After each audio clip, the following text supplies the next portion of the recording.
Let's talk it over with Illinois Congressman Mike Quigley, a Democrat and member of the House Intelligence Committee, one of the committees also doing a Russia probe. Congressman, is the president's statement accurate that after a year study, no collusion has been found? Has your committee found any hard evidence of collusion? I don't know what's worse, whether the president knows better and is lying or he is seriously delusional. Earlier, he had suggested that every Democrat is saying that there is no collusion. I know of no Democrat that has said any such thing. The fact of the matter is, forget the House investigation, the fact of the matter is that two high-level Trump associates, George Papadopoulos and General Flynn, his national security advisor, have pled guilty to lying about this very issue. George Papadopoulos admitted that he lied about trying to connect the Trump campaign with Russia, and he reported back to high Trump campaign officials. The national security advisor, General Flynn, admitted that he lied about his discussions with the Russian ambassador in his efforts to eliminate those sanctions that President Obama put in for the Russians' attack on our democratic process. There are at least 8 other high-level Trump officials who were communicating and attempting to coordinate with the Russians before, during, and after the campaign. Senators Chuck Grassley and Lindsey Graham are also calling for an investigation into Christopher Steele, the former British spy who authored that Trump dossier. Congressman, what do you make of your Republican colleagues asking the Department of Justice to investigate Steele? Yeah, I see this as just another distraction. It is utter gibberish. I've been on the committee 3 years now, and in the last year or so that we've been doing this investigation, I have heard nothing but positive remarks about Christopher Steele's reputation as an intelligence officer for one of our best allies. His work on the dossier.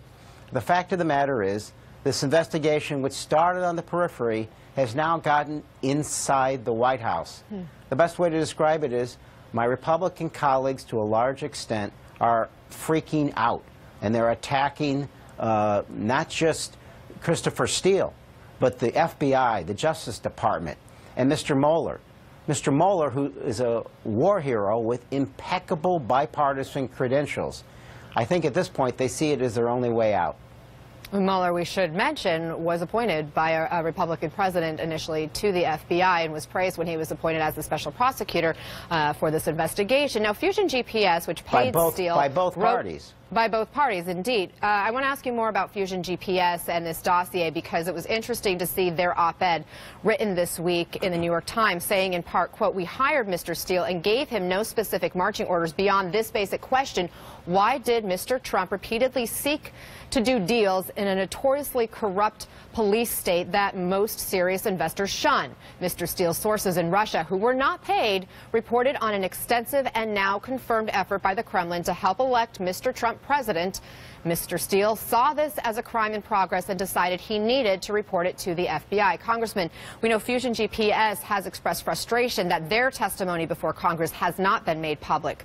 By calling on this investigation now into Steele, do you have reason to believe Republicans are trying to prevent the testimony from being released? Well, there's some testimony that can be or cannot be released, depending on whether it was classified. I don't recall anything about their testimony that should be kept classified. I more than welcome it. I'd like to see more public hearings take place here. I think if we're really trying to find the truth about exactly what took place, and indeed, if the president wants to be exonerated, well, the first thing he can do is release this testimony and tell his people to start cooperating, and to tell the House and Senate investigations to stop rushing these interviews without proper documentation. Make sure we have the subpoenas we need in place. Quite frankly, we are not getting the answers we need from people who have already testified. They're not going to answer unless there's a subpoena in place. Now, you've expressed concerns about House Intel Chairman Devin Nunes, a Republican who recused himself from the Russia investigation. He's now undercutting it. You asked Paul Ryan, the Speaker, to intervene on a Nunes request to access Russia documents, but we know the Speaker backed up Nunes. So what is next for your committee, and who exactly is running it?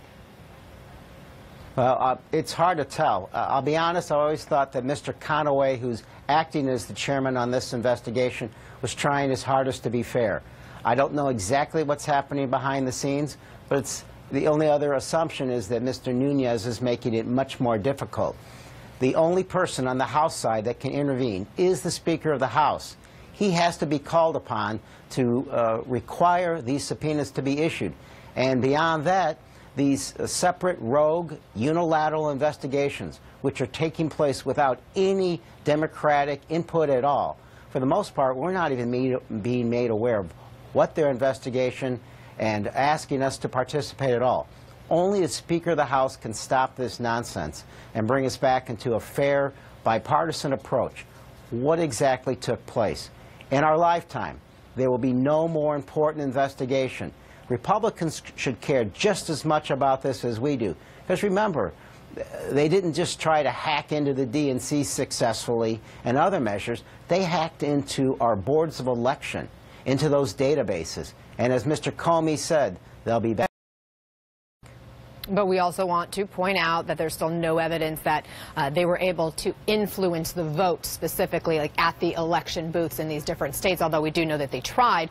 Michael Wolff spoke real quick before I let you go, and I ask you about Fire and Fury and the questions it's raised about Trump's mental fitness. President Trump says he is a stable genius. I want you to hear what UN Ambassador Nikki Haley has to say in defense of this administration. Was he unstable when we finally hit back at Syria and said no more chemical weapons? Was he unstable when we finally put North Korea on notice? Was he unstable when he said, wait, we need to look at Iran because this is getting to be a dangerous situation? Was he unstable with the jobs or the economy or the stock market? We need to be realistic at the fact that every person, regardless of race, religion, or party, who loves this country should support this president. So it's that important. Congressman, does she have a point? Look, I'm in no position to have offer a clinical evaluation of the president's psychological state. But just in terms of deeds and his words, he is impulsive, he is childlike, he is narcissistic to an extraordinary degree, he is incapable of sympathetic behavior, certainly not empathetic behavior, and many of those impulsive actions are dangerous. D&I Clapper talked about that. The fact that he gets into this childish exchange with the leader of North Korea about large buttons is dangerous. It puts people at risk. He could start a war with this kind of behavior. Yes, it's absolutely of great concern. But, Congressman, is it dangerous at all for the world to watch our nation's leaders, lawmakers like yourself, call into question the mental fitness of the President of the United States of America in such a public way? You know, what concerns me is the unwillingness of his own party to talk about these concerns they might have about the President of the United States unless they're on their way out the door. Which Republican spoke out the most effectively, accurately on the Senate floor? It was Senator Flake, but it was when he was announcing he was leaving.